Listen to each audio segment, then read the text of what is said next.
Okay, so this morning, before we move deeper into the other stuff, I've got lots to share with you again. This is the chakras and the planets.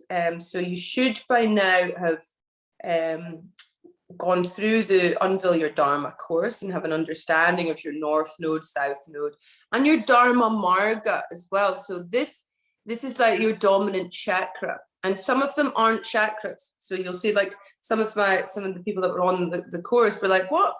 I didn't get the chakra, but it's just the energy of this lifetime that you should be working with, okay?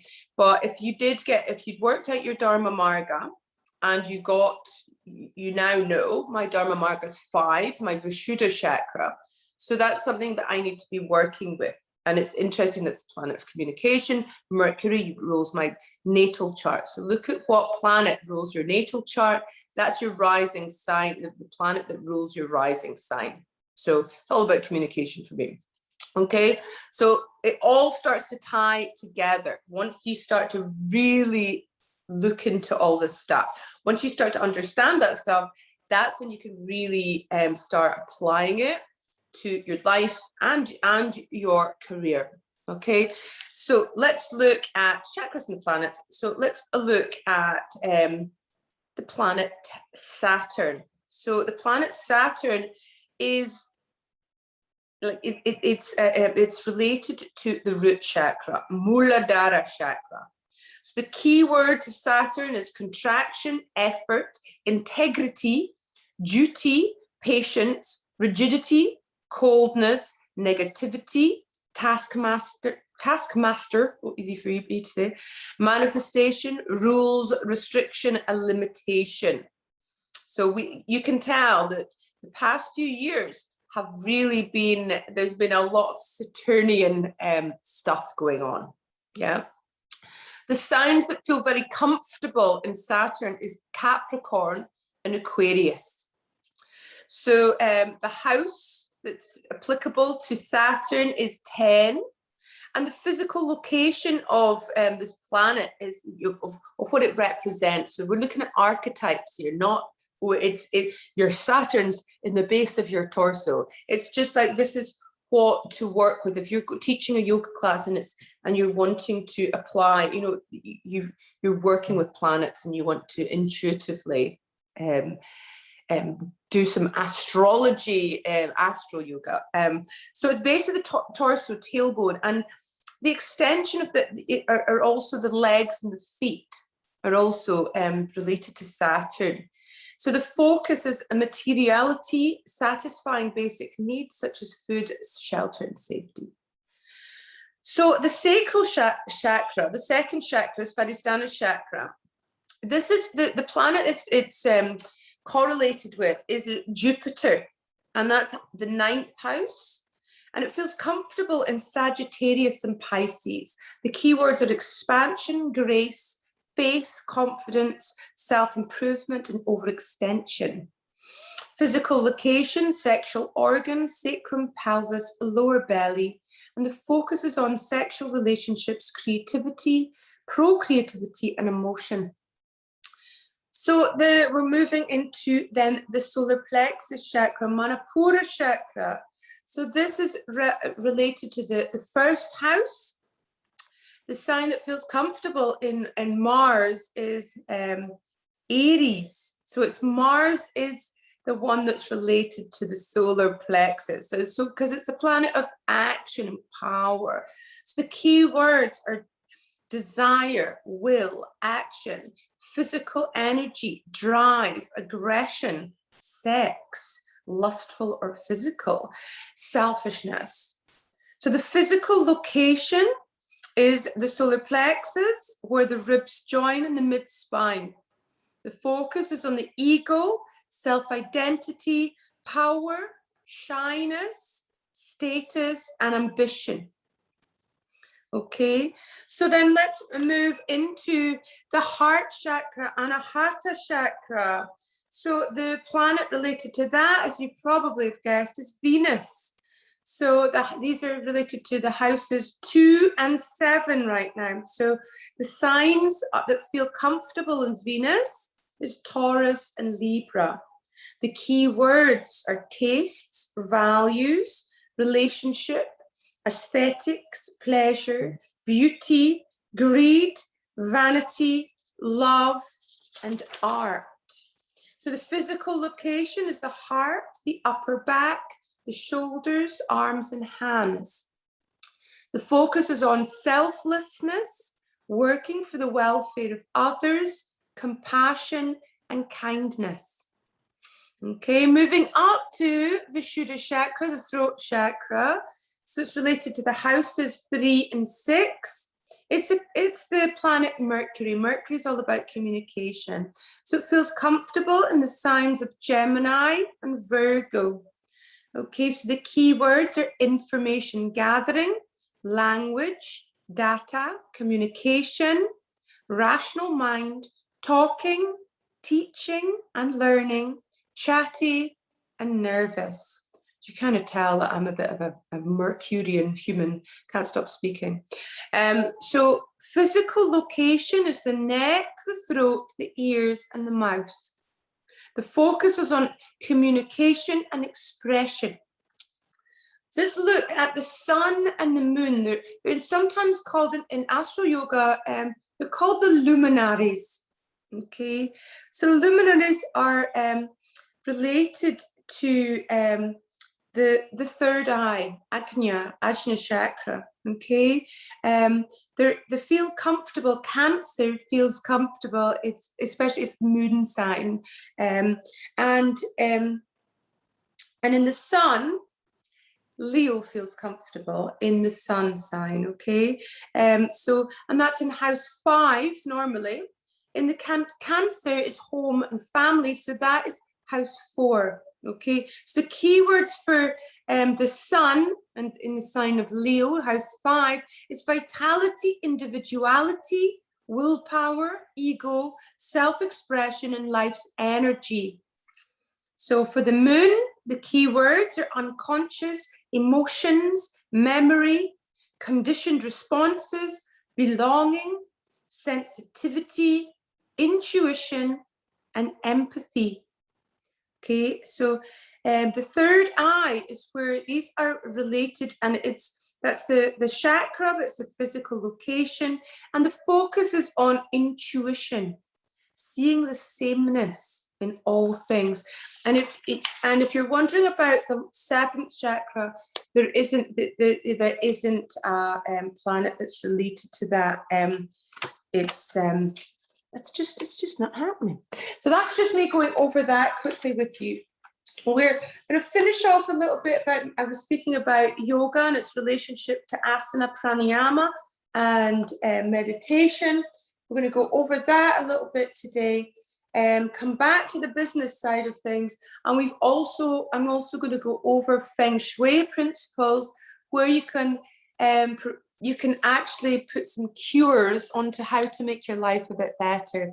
And I find this fascinating. I've got a diploma in Feng Shui. I studied it for many years, and you know, when you really apply it properly, you see the changes. You've got to be careful you don't Feng Shui your house too much all at the same time, because your life changes too quickly. That's a fact, because it's happened to me before.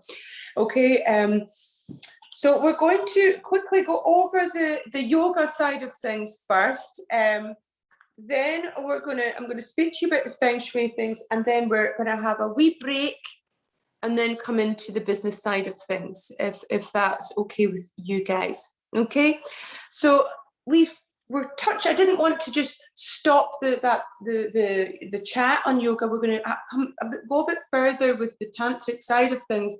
Not too much, because that is actually the 100 hours, and I'm aware that some of you guys have done the 100 hours as well. It's nice to go over stuff that you've already done, but this isn't what this is about. But this is just really to help you with your yoga teaching, to really just come back to some of the basics that you'd learn in the 200 hours as well. So let's look at asana. Asana addresses our relationship to the past. So the body is basically a material memory bank. It stores our past choices, what we've done, what we've been thinking about, and what we've been ingesting, both in regards to food and mental content. So emotional and physiological stress is collected by the body, and it shows up as resistance in our asana practice. And I know that Angela's been studying somatics, so this is really relevant to that as well, isn't it? So during times of greater mental ease, when we're in love or feeling successful, the body responds by opening, and our asana practice becomes more accessible and easeful. So asana practice primarily transforms our body's response to past experiences. So you see people with that have suffered from chronic pain or illnesses such as fibromyalgia, ME. A lot of it, the more I've worked with people with that one-to-one basis, the more I've realized that, you know, things start to come up from as you work with them through the asana, that it all stems from emotional trauma. So they're storing it in their body, and then it becomes chronic pain or an illness. So we need to try and transmute that through our physical bodies, which I've not fully studied somatics in the sense that Angela has done it, but I have in some of my more advanced teachings when I've been on courses myself. So asana becomes supremely effective when you understand how different spinal orientations, pose categories, affect the mind and body's subtle and gross energetic systems. So if you don't know this information, then your yoga practice and the classes you teach will lack precision and dependable outcomes. Essentially, you'll be guessing. You don't want to be just an intuitive yoga teacher, because sometimes your intuition is a bit off, especially if there's shit going on in your life. Okay, so you need to know the foundations of, then you can grow in that, then you can start working with your intuition. I would say build the foundations and then you grow. Okay, so knowing this information is what makes a good teacher to a great one. So I'm going to share, I know some of you guys already have this table. The table of asana that is part of Vinyasa Krama, and I'm going to share it in your group. Okay, so over this time, we're going to kind of cover some of the aspects of this, but 200 hours, with my 200 hours, not everyone's 200 hours, I cover this. Okay, and we go a bit further with the 100 hours.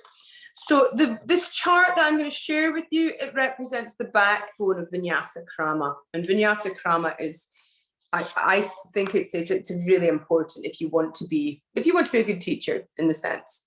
So so tradition states that there's 84,000 asanas, ways to shape our body. However, there's only 6 pose categories identified by their spinal orientation and their unique physiological and energetic effects. So these are forward bends, back bends, laterals, twists, extensions, and inversions. In all cases, the priority is on function, not form. So it's not about how great your shape looks, okay? It's not about, oh, look at that alignment. You need your alignment to keep you safe, but we need to know, what is that pose good for, what do we want to create, okay? So in this way, most of the modern yoga world has gone backwards. So if you don't know the details of the form, you know, if you don't know what these different spinal orientations or categories can do for you, then form is really all you have. So form is fulfilling the ideal of a shape based on an external standard, practicing with a primary focus on the look of a pose. That's the Instagram great pose thing that you go, oh wow, look at that. Or people working towards having the most beautiful handstand or something. You know, it's not going to enlighten you if you do a great handstand. Okay, so function is practicing with a primary focus on the intended effect of a pose. For example, the specific movement of the spine, the impact on internal organs, physiology, mind, and subtle anatomy. So subtle anatomy, such as chakras and the vayus. Okay, you go deeper into this when you're in the 200 hours poly. So if I'm saying stuff and you're going, what the hell are you speaking about? Don't worry, okay? And you can always come back to this. Once it'll stop being like, oh, what? Shut up, Louisa. You know, it'll click in. Don't worry. So functionally speaking, Halasana, Uttanasana, and Paschimottanasana are grouped together despite the fact that each has a different relationship to gravity. Okay, it's because of their spinal orientation. So each pose category impacts the following in unique and very specific ways. Okay, the nervous system, so is it parasympathetic or sympathetic? The energetics, the doshas, the vayus, the chakras, the gunas. So each of these affect them in different ways. And I'm going to put that chart in so you can really get an understanding, and that's how you can really start to, when you teach, it becomes alchemical, like alchemy, magical. So mastering asana is not about perfecting shape. It's about knowing what the shapes do, how they impact our physiology, our energy, and our mind, and most importantly in that sense. There's different aspects to asana. And asana can be approached in two different ways. Dynamic, which is moving in and out of a pose, or static, holding each pose. So the benefits of dynamic asana is that it builds strength and or flexibility. It deepens the connection to the breath and triggering desired response in the nervous system. It preps for deepening static poses, increased awareness of habitual movement patterns and development of more ideal patterns. And it also reveals irregularities in breathing patterns. So the benefits of static asana: purification, neurological, psychological, even psychic transformation. This is the tapas. You know, if you're in a long pose, you're like, oh my God.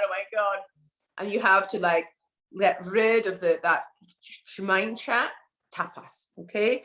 The longer holds allow for refinement of breath, and the deeper layers of spinal muscles are toned, transformed, or reached. And it also is the access to the place where the mind and body meet. So your body exists in the past, your mind exists in the future, and in yoga, they come together in the present. So asana in yoga and tantra. An important distinction to make is that yoga and tantra view the purpose of asana differently. So tantra sees asana as a way to shape prana by clearing energy blockages from the nadis or energy pathways in certain areas of the body. So forward folding will trigger a pranic movement in one direction, while back bends will cause an entirely different energetic effect. Here, the orientation is towards energy. In yoga, the goal is different. So this is really clearly expressed through the teachings in asana that Patanjali provides in the second chapter of the Yoga Sutras, okay? So asana sutras, this is overcoming the pairs of opposites.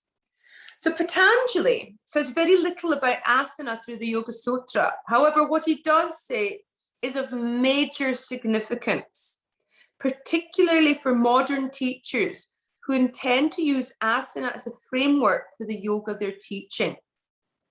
So by this stage, you're very well aware that asana and yoga are not the same thing.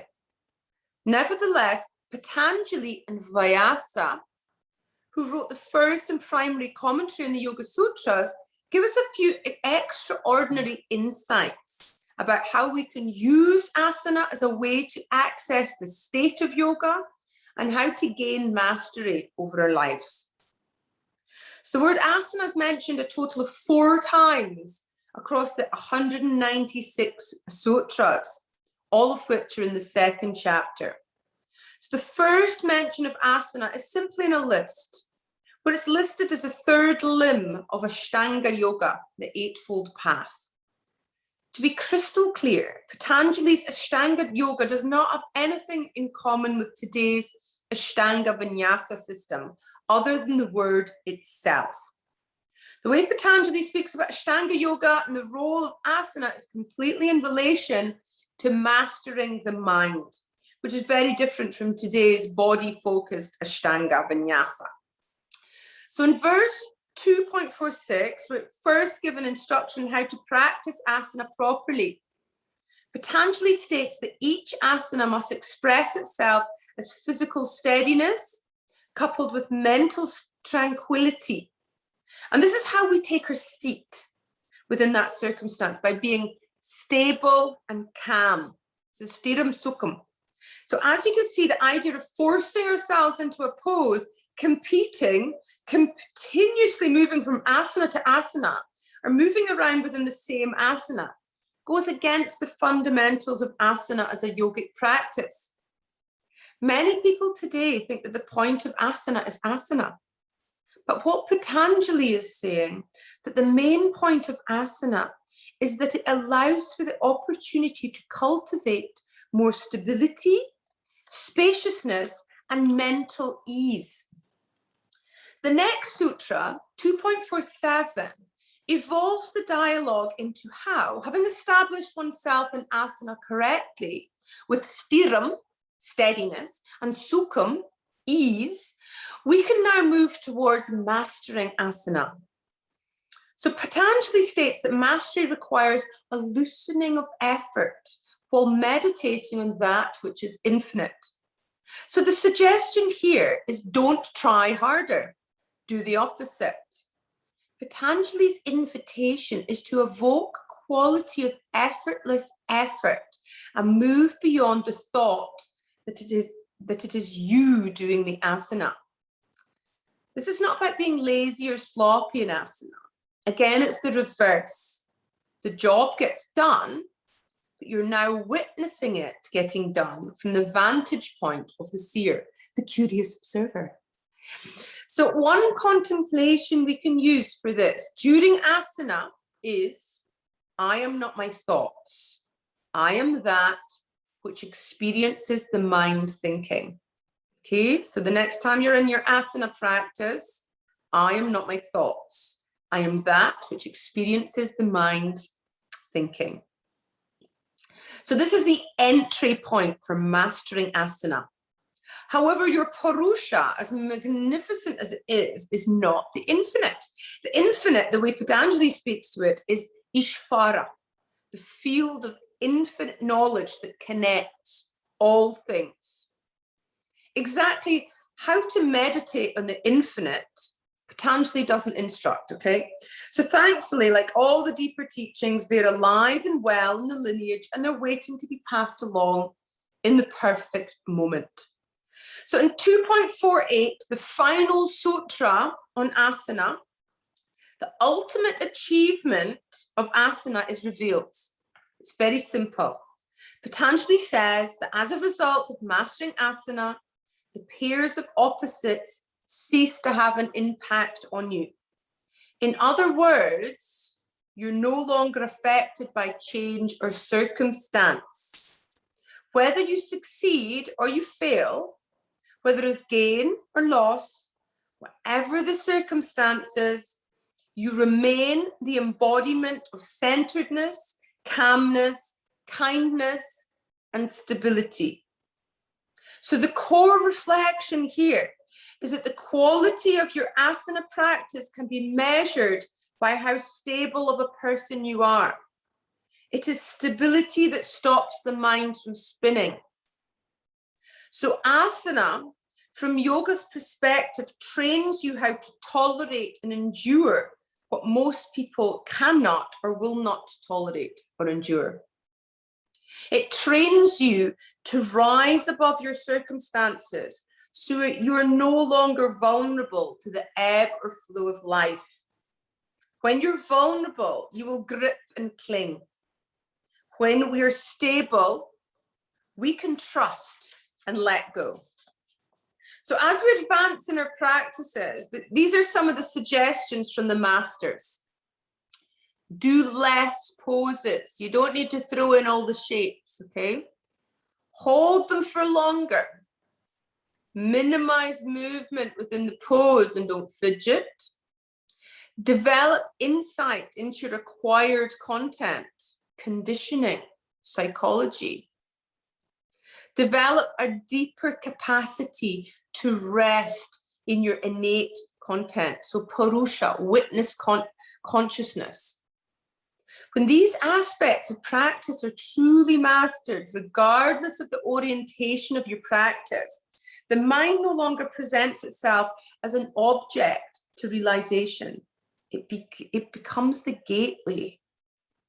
So Yoga Sutras show us that by developing the capacity to completely internalize attention, we can find that inner space where the light of the soul is in closest proximity to the light of all lights, the place where you and Ishvara merge into one. This is yoga.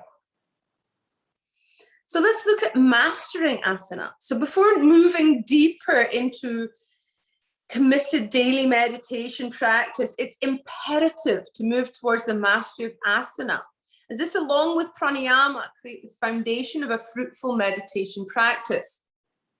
Sutra 2.47, as mentioned earlier, provides insight into this aspect of practice. Despite the clarity of Patanjali's words, very little asana practice to date reflects his message. In 2.46, he tells us that the necessary framework of any asana is psychological steadiness, coupled with mental tranquility and single-pointedness. However, to master it, one must relax even further and loosen psychological and physiological effort and become spacious and orient the mind towards the infinite. This loosening of effort does not indicate a lack of precision or proficiency. It's rather a shift of attitude moving towards surrender, a kind of effortless effort where the mind stops struggling and completely accepts the reality of the situation, however it's presenting itself. Regarding meditating on the infinite, we turn to Vyasa for further clarification, who says that by relaxation of the body and turning the mind towards the vastness of inner space or the void, asana is mastered. And he also makes the point that anything that can be conceptualized and put into a form by definition is not infinite. And he then goes on to provide a contemplation to work with regards to developing a relationship with the infinite via the connection to inner space, which will move the practitioner towards mastery of asana. It is, my mind is empty and my body is like the vast expanse of sky. My mind is empty and my body is like the vast expanse of sky. Like mantra, this contemplation begins at the level of the intellect. However, it cannot be fully understood through the thinking mind. So once this contemplation penetrates to the level of intuitive feeling or embodiment, the tranquility that Patanjali asserts is essential for deep states of meditation comes forward. So the embodiment of Vyasa's statement is dependent upon both a deep understanding of and the ability to apply the technology of Chandra sadhana, so the moon practice, which is this is the practice of stiram sukham, this stability and the calmness of the mind as well.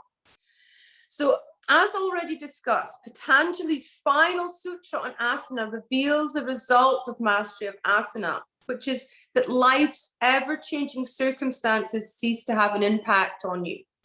You're able to remain connected to that aspect of yourself that is changeless, even as the world constantly changes around you. You become the master of your life by mastering reactivity and never deviating or being shaken from your center. A worthy consideration is whether or not your asana practice is producing this effect in your life. So let's look at pranayama now. Pranayama addresses our relationship to the present. Breath and mind are intimately connected. So how we breathe is a reflection of how we think. As we begin to shape our breath consciously, the mind has no choice but to respond.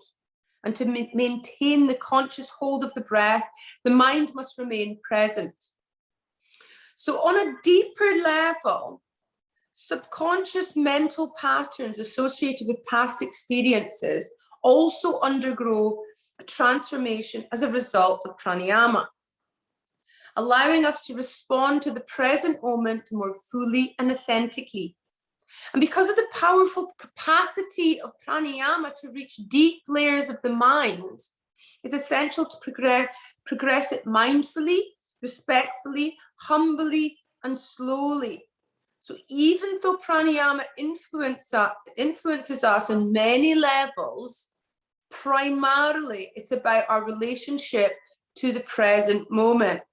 So to practice it skillfully, we must ourselves be present. Its impact in mental patterning allows us to become more present and less influenced by previous conditioning. So here's a few pranayama techniques to be considered. There's ujjayi. This is also known as a victorious breath. Okay. There's also the 3-part breath, the complete breath. This is known as Mahat Yoga Pranayama. There's also a Nadi Shodhana, alternate nostril breathing. This is an energetic pathway purifier. I practice this one daily. It really does cleanse the nadis. This Brahmari breath, the bumblebee breath, we're going to go over these during your 200 hours poly, so don't worry if I'm just throwing all this information at you. You can always come back to this. Okay. Samavriti, even breath. Surya and Chandra Bedana, so this is piercing the solar and the lunar channels. Kapalabhati, the skull shiner. Okay, so sometimes it's not traditionally considered a pranayama, but we're going to pop it in because I find it quite an important pranayama. There's other really like deeper ones like Rodrani Kriya and Agni Pranayama, but that's more when you're going deeper. That's more when you're coming into your 500 hours. There's ratio breathing as well for you can work with that as well. And there's also one that this is more coming into your 500 hours or as you go even deeper. It's called Ekadasi Kriya, and it's an 11-day purification practice. Okay, so the power of the breath. Breath is both a conscious and an unconscious function. So by taking more control of the breath, we can leverage deeper access to the typically hidden parts of the mind.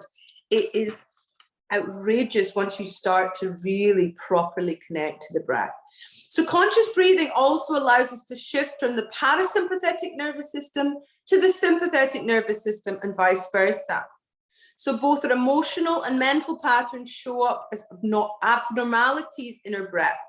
So becoming more aware of the way we breathe brings insight in the way we think, feel, and perceive. So it's very simple. If we make our breath more calm, easeful, and balanced, then we become more calm, easeful, and balanced. Breath awareness is the master key to becoming more conscious. So mind and breath always move together. However, because breath, prana, is denser and more tangible than mind, it's easier to manipulate. So through inhale, exhale, and different approaches to holding the breath, kumbhaka, we can easily elicit a wide variety of energetic and therefore mental outcomes. Knowing how to use the breath in these various ways allows us to create very specific and dependable results in our own practices and the classes we teach. So the inhale, Brahmana, it means to activate or accelerate. So back bends and laterals help to develop the inhalation and also have a Brahmana effect. Drawing the inhalation into the chest is likewise Brahmana, and it will activate the sympathetic nervous system.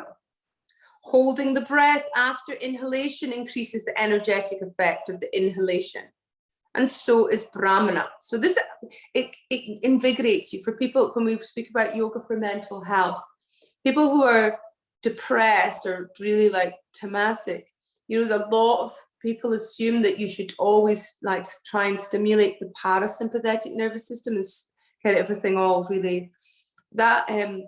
If you do that to somebody who's really depressed and feeling really tamasic, they're going to feel even more like you need to activate the sympathetic nervous system.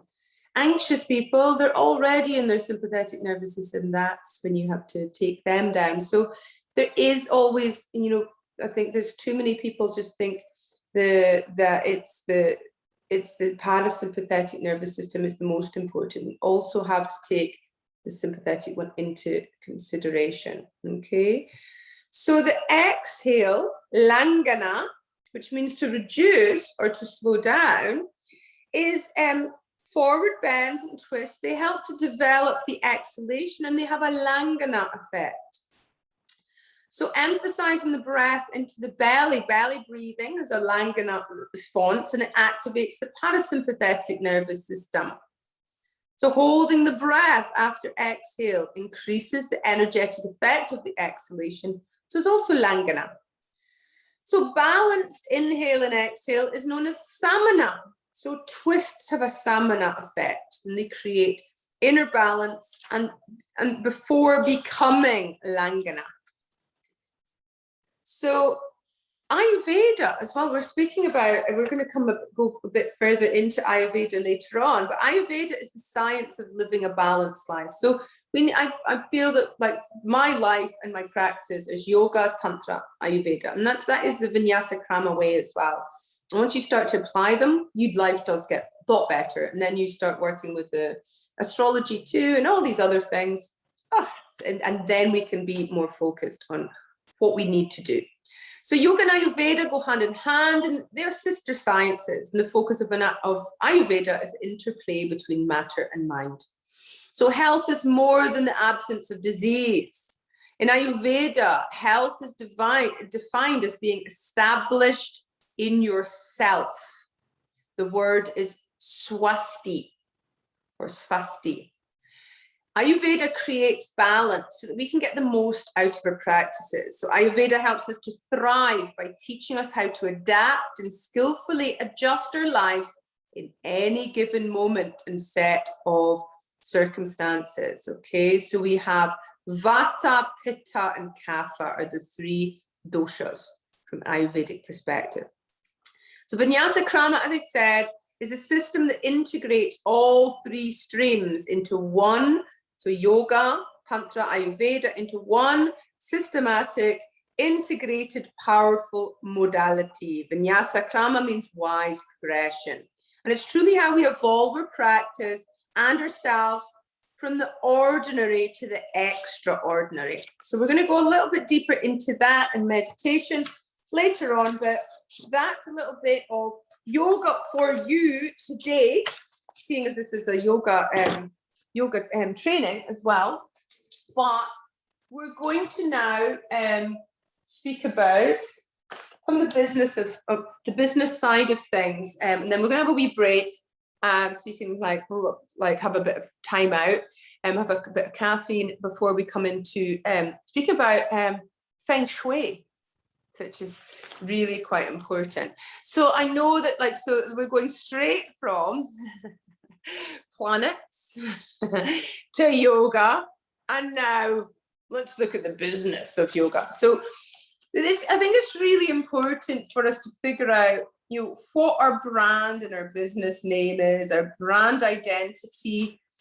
And you're now starting to think about that. I'm very aware, you know, if you're going to be running a business, or you already are, it's important to have a brand and a business name. And I know that Angela got hold of, you were wanting to get hold of Charlotte, my marketing person. She's amazing.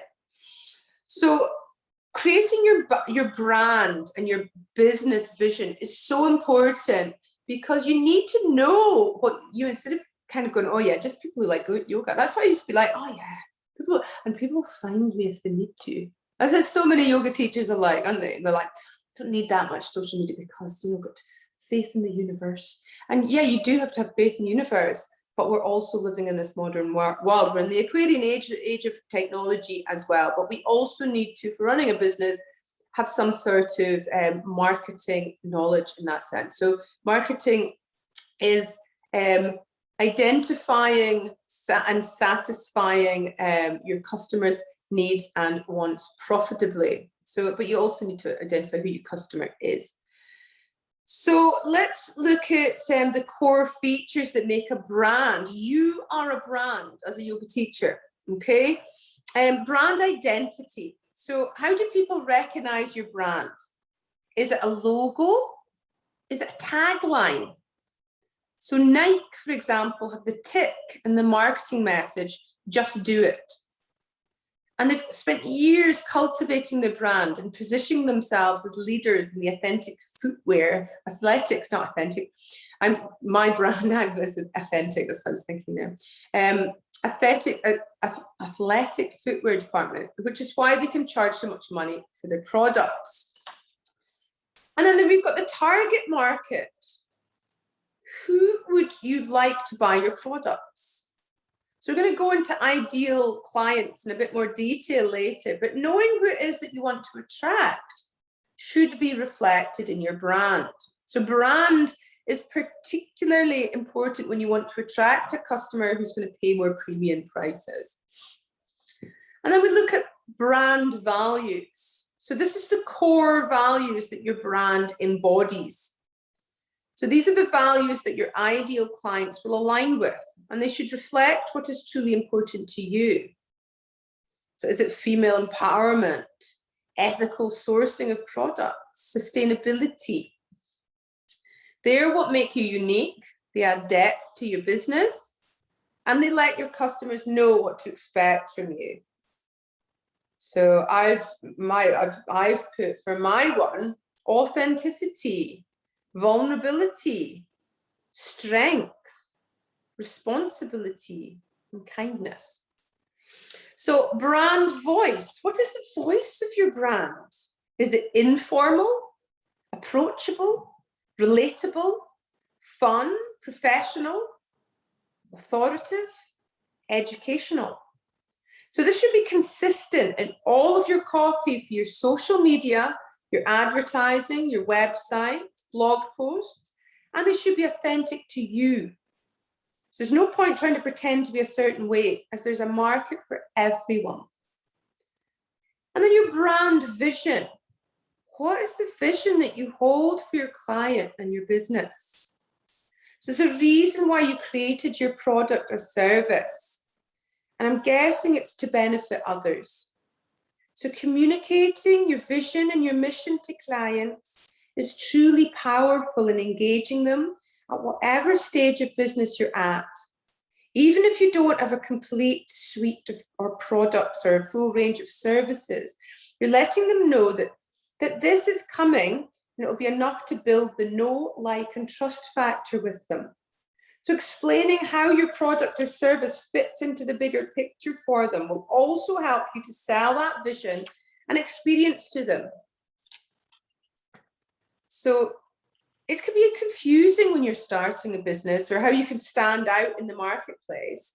It can also be completely overwhelming. Sometimes it's the reason why a lot of businesses don't even get started at all. So the secret to standing out is to build your business around you, your values, your voice and your vision, and create a unique business that cannot be replicated. These are the aspects that will not only enable you to stand out and offer something different, but they're also the parts that your unique client will identify with and become a loyal fan of your business. So these pillars will also keep you in alignment and passionate about your business for years to come. They'll also enable you to sell in an authentic way that doesn't feel like selling at all.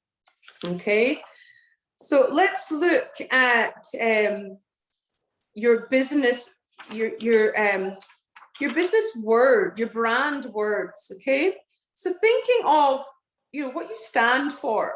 What are common words that come up for you that symbolize your brand? So they're going to be used in your sales and your marketing copy going forward, and they should be reinforced to build your brand identity. Okay, these are some of the ones that I've put down for my business: authentic, freedom, strength, passion, dedication, dharma, soul purpose. Okay, so brand mission. When people ask you about what you do, what do you say? You don't want to just go, I'm a yoga teacher. So this is sometimes referred to as your elevator pitch. The assumption is that you can tell them in just a few seconds. If your business needs an hour to explain, then you need to refine it. So for example, you can be, I help, and I've put yogis. Create, and this is the result you help them with. So I put remember who they are. By, and this is your unique method or process, speaking my truth. So my brand mission is I help yogis remember who they are by speaking my truth. That's my brand mission. So think about how you help and who do you help and how do you create. So what's the result you help them with by what's your unique method or process? Yeah, we're starting to get a little bit, your brain's going, what? We were speaking about yoga earlier, we're speaking about astrology, now we're using another part of our brain here. Our neurons are going, it's only Monday morning. But you're starting to feel a little bit more fired up now about your business, and it's like, okay, you're going to be loads of brainstorming later on today, and as you're in your practices today and the rest of the week. We'll come back to this on Wednesday and we're going to discuss what came up for you. I'm going to ask you what's come up, what your brand mission is. So really have to think about it. So we're going to speak about it next time we meet up. So are there any inconsistencies with what you're currently portraying versus what you would like to portray? Just have to think about that.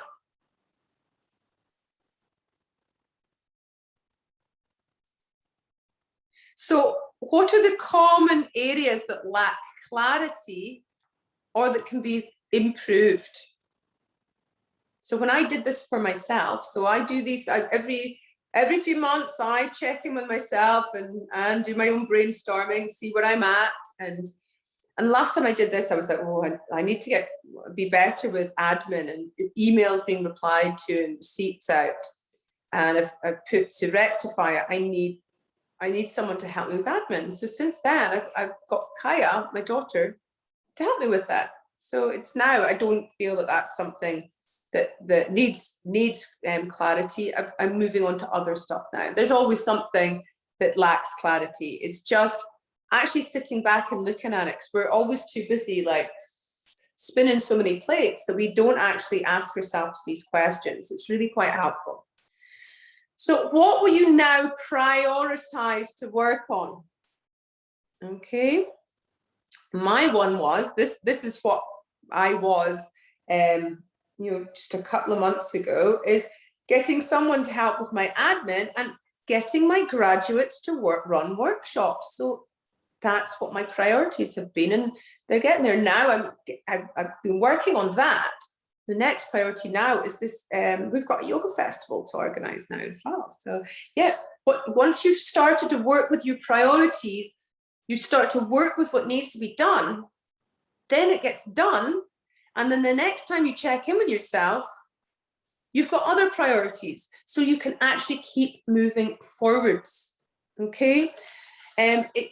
Making yourself accountable, really important. Okay, here's more questions for you. So we have building your brand, okay? So we're going to build our brands. So when you look at your current images, fonts, colors, graphics, your social media, your posts, do they reflect everything that you would like to about your brand? Do they evoke the feelings that you would like to? Are they consistent? Easily recognizable? And do they set you apart from other people in the same space as you? Would you be drawn to them? Are they interesting and worth stopping the social media scroll for? If not, it's time for a rebrand. So you can create maybe even a Pinterest board or collect images, make a collection of brands that you absolutely love, and identify the common themes. This is where we're going to speak about Canva. We're going to do some social media training, but Canva is a great one because when you do Canva scheduling, when you put in you can actually create your brand. So you can create the colors that are for that represent your brand and the font, and put your logo in as well. So whenever you put something out on social media, it's branded. People go, oh, that's that color, that's that font, that's that company. Okay. So looking at your common themes and pooling everything together creates a brand board for your business. Add the words, the fonts you love that represent your values, your voice, and your vision. So this is your homework for this week anyway, okay? So every week I'm giving you homework, but you don't have to do it. If you don't do it, this is for your own benefit. And this is what I've been doing, and it really, really works. So building your brand. So tap into your own divine feminine energy here.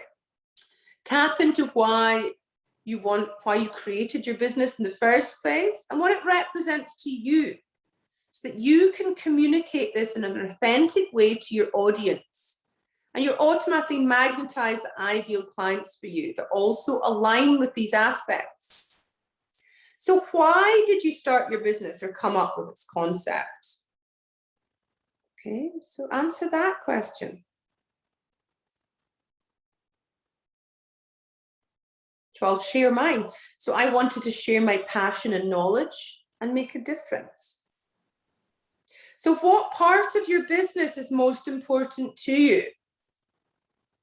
And mine is my trainees, my graduates, and the course content. So what part of your business is important to you?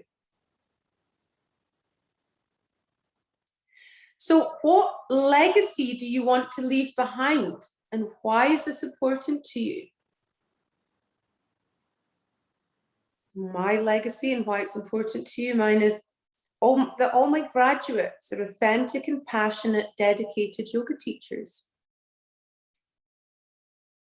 Okay, so what legacy do you want to leave behind? What are your core values?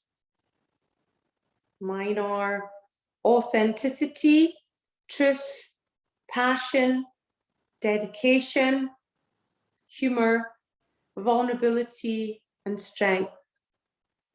And some of these might be yours too, because you're part of my tribe. So some of my core values will be your core values, because your vibe attracts your tribe. What do you want your business to be known for? Mine is helping others to become their authentic selves.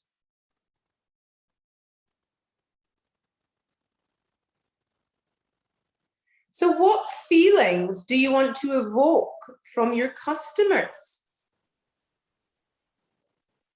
And mine is respect, love, commitment, happiness, true joy, and connection to spirit. So what feelings do you want to evoke from your customers?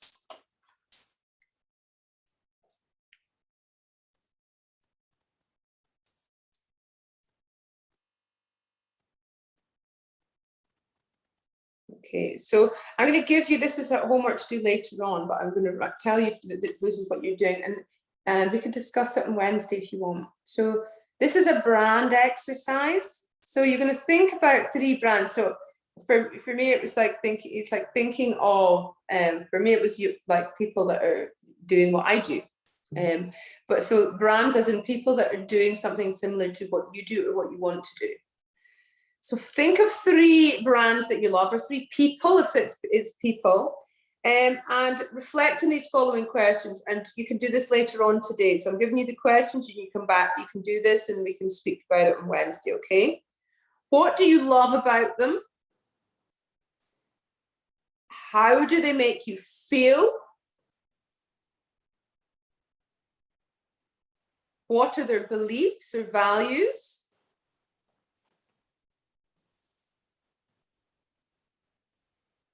What is their mission or their promise?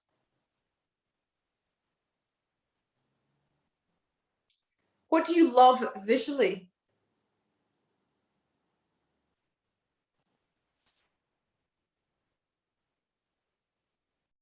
And what elements could you incorporate into your own business brand?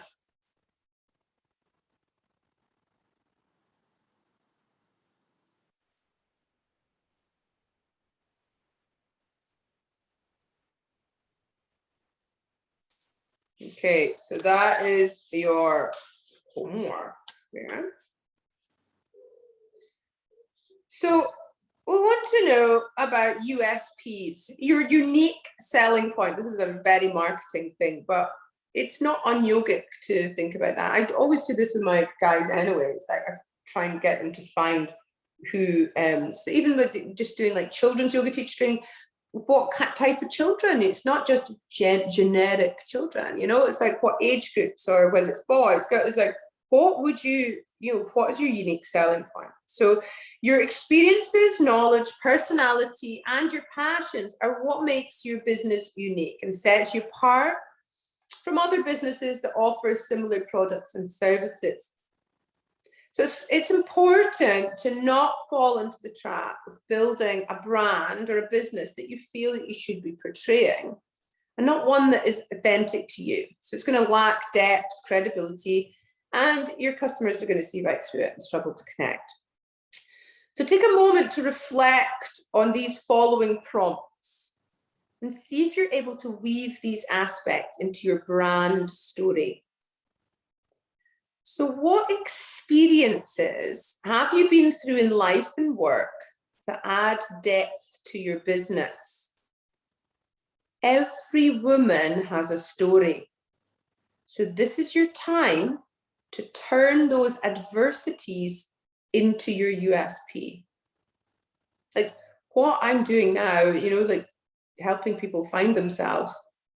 I've had to find myself through adversity. Like there's been so many challenges, but I've looked at them as opportunities to grow, and I've wanted to go, okay, that really helped me. I want to share that. So what career have you done that's like really going to help? What can you give that other yoga teachers can't, or you know, that because you have that. Okay, what do you have knowledge in as well? So this can be formal qualification as well as books and areas of interest that can add a unique perspective to your business. Just where I was like, I can feng shui and astrology. I'm not what Yoga Alliance would accredit people in, but I think by tying it all in to help, and then do, and also I also, like originally I studied marketing, advertising, and public relations. So I've got qualifications in marketing, advertising, public relations, and more in marketing. and I worked in the public and private sectors, so I'm able to apply some of these to my what I do in my job, which has been really handy, because it wasn't my path, because I'm not really, you know, an office person, and but actually it was part of what I was supposed to do to get me to where I needed to be. So what have you done before all this that you can actually add to the mix that gives you that little bit of edge? Okay. And what aspect of your personality would you like to reflect in your brand? So I think we know I'm not going to be attracting really serious, angry people. So think about who you are, and how do you want to share who you are to you know, it used to be my ex-husband used to say, well, no, you can't be like that. You know, you don't want people to know you're a weirdo. I'm a harmless weirdo, and you know, and yeah, like it's okay to be different. We're all different, so embrace your weirdness if you're weird. So so that's the thing. So if you try and hide aspects of your personality, it's going to come across as inauthentic. There'll be something that's missing. Okay, so now what are your passions and your priorities that you would like to incorporate into your business? You know, for many years I used to at home study, you know, I've studied feng shui, I've studied astrology, I've studied a lot of the really going deeper with the tantric stuff, and I didn't share as much as that. And I'm like, now people are ready to embrace some of this stuff, and they don't think, or some of the witchy stuff as well, doing the moon rituals and things like that. Even a few years ago I would not have done that. So what are you passionate about? What do you want to share? What priorities do you have? So what is your process? How are you going to deliver your service or help your clients in a way that's unique to you? So think about the whole customer experience. How are you going to share these qualities? What are you going to do with them? What can you offer? Be workshops, retreats, online yoga classes, online workshops, or in life, real life classes, but in working towards something even more off the wall. Let's be crazy. Okay, so factoring in everything that's come up for you right now, summarize your USP.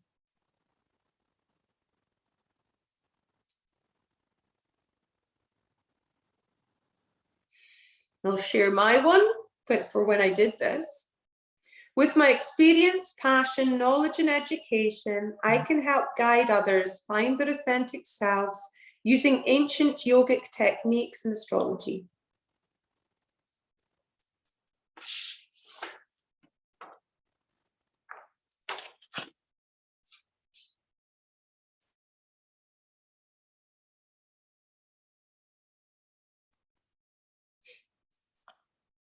Okay. So a big part of marketing is research. We should never, I always say to my students, never, or my trainees or graduates, never make assumptions. It's never going to work. So you need to research to find out, because you can never assume what people are thinking or assume what they want.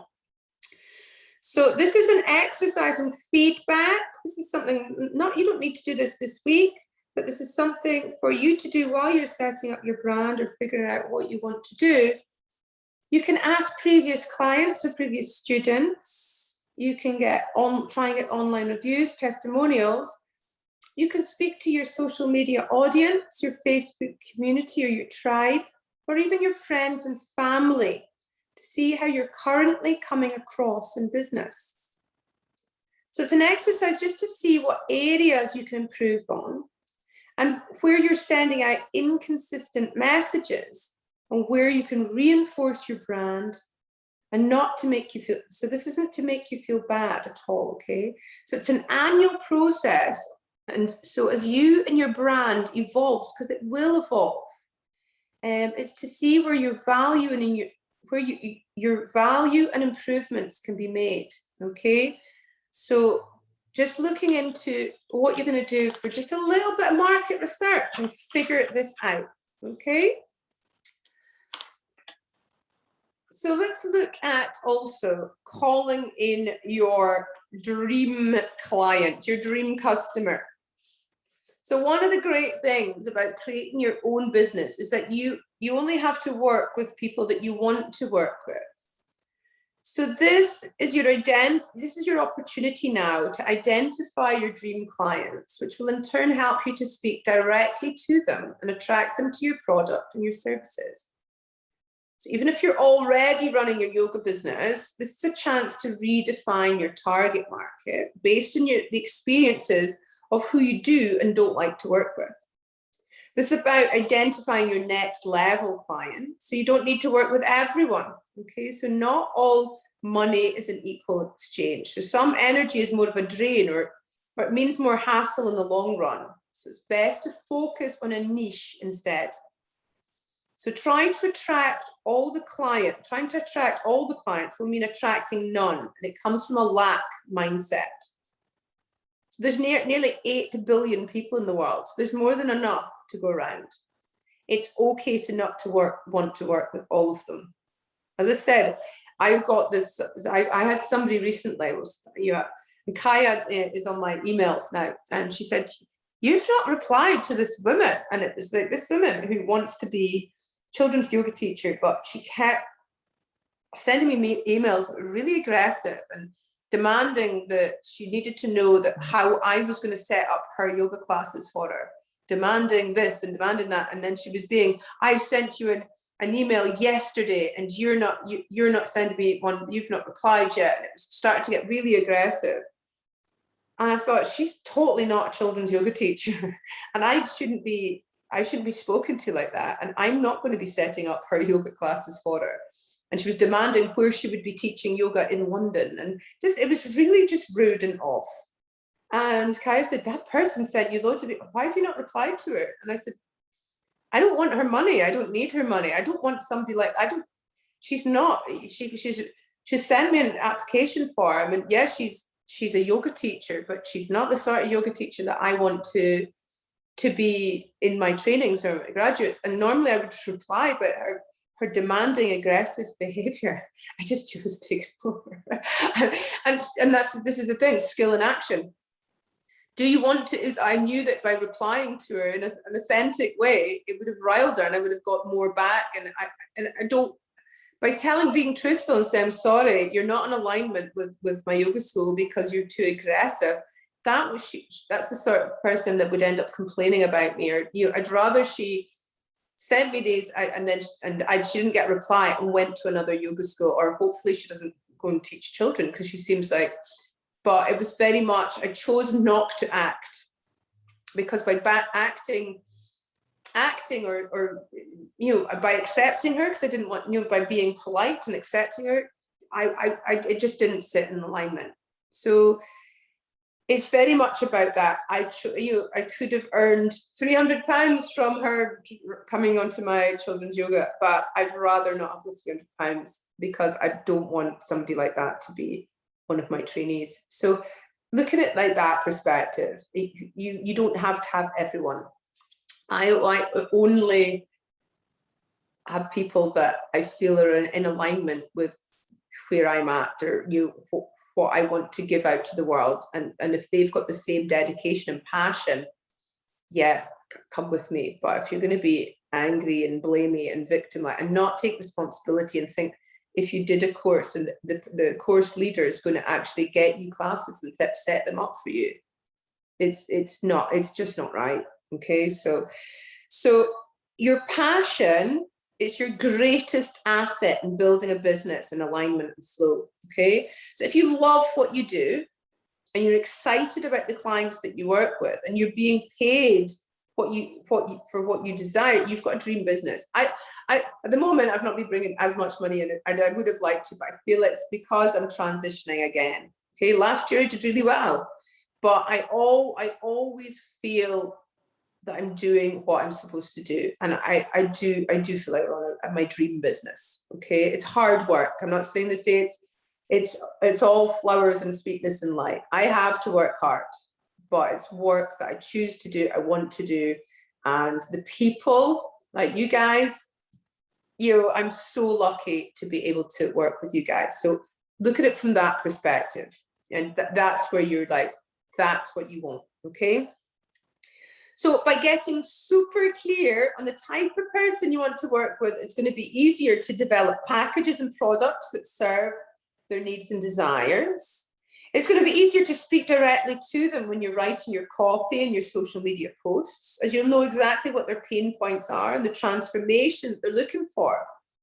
And this builds the know, like, and trust factor, and which is essential, in running a business.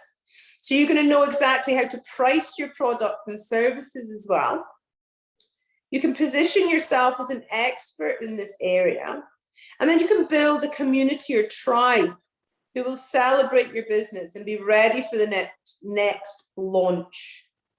So you can identify and deselect the types of clients who are not your clients and save yourself time and energy in process. So before you get started, it's about knowing yourself first. So what kind of people can you help? What are your skills and what problems can you solve? What are the specific benefits and results that do you offer to clients? And what is unique about the benefit or the result that you provide, thanks to your particular story or your experience? And what else stands out about your level of experience, your story, your approach, or your perspective? And what kind of work or tasks do you find easy and effortless? So there are two parts to identifying your ideal client. First, you identify the challenge or the problem that you can help people with, or the desire that you can help them create. And then you identify the specific group of people who have this problem or desire, who will most resonate with your way of solving it or creating it. The more you can niche down it, the better, as it positions you as an expert in this area. As much as we want to help everyone, it's important to make sure that your ideal client can afford your services and will invest in them, that they'll benefit from your product or service, that they're motivated to seek help, guidance, or invest in a solution, have the time for your solution, that they can access your service, and are enjoyable for you to work with. So we need to look at we need to narrow down who it is that you would like to serve. So the more you know about your client, the more you can identify their pain points and the solutions that they would actually pay for. So if you're looking to take your business to the next level, it's important to identify what your next level client looks like also. Okay, so let's do a little client profile, okay? So writing a profile of your ideal client can help you manifest them into your life quicker. So let's look at their age range. And what's the relationship status of their ideal client? Is he or she single, married, divorced? Provide a more detailed explanation of where your ideal client is at in terms of his or her relationship. Do they have children or not? If so, how many? If not, does he or she desire to have children? What type of career does your ideal client have? And what's their disposable income level? Describe your ideal client's typical daily routine during the weekdays.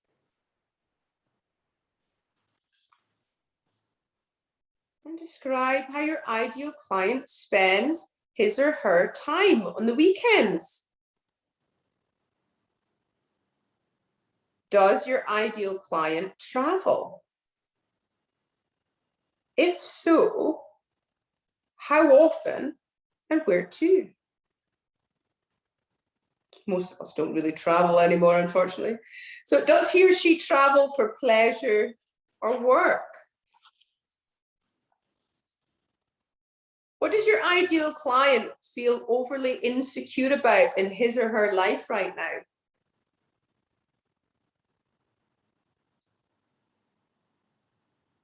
What do they wake up in the middle of the night worrying about?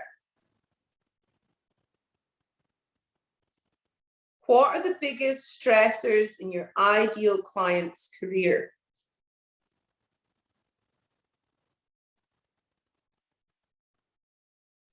Where does your ideal client desire to be in terms of growth 1 year from now?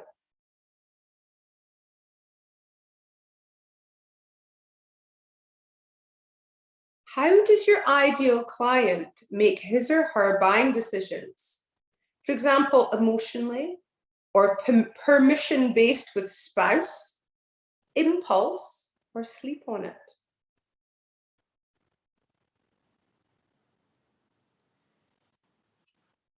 And what fear or frustration would your ideal client gladly and quickly pay to have go away?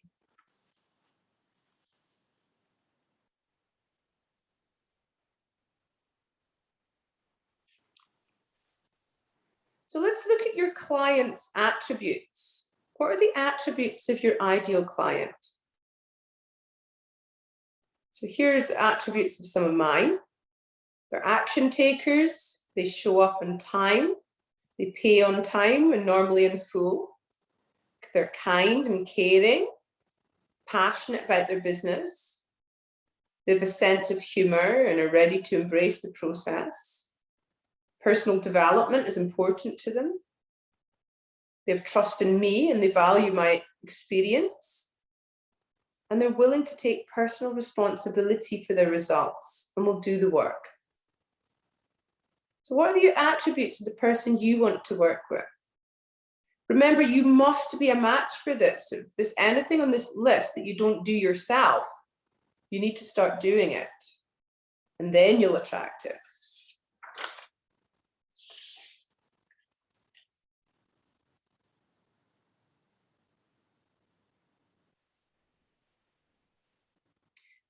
So why are you the right person to serve this ideal client?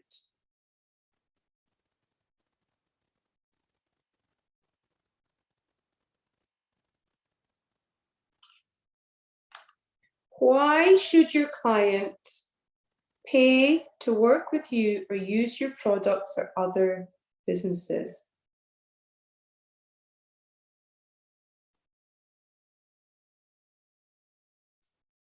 And what transformation is your client going to experience? To give you more ideas, reflect on people you've maybe already served so far. And who did you enjoy working with the most? Who got the best results and what positioned them to succeed?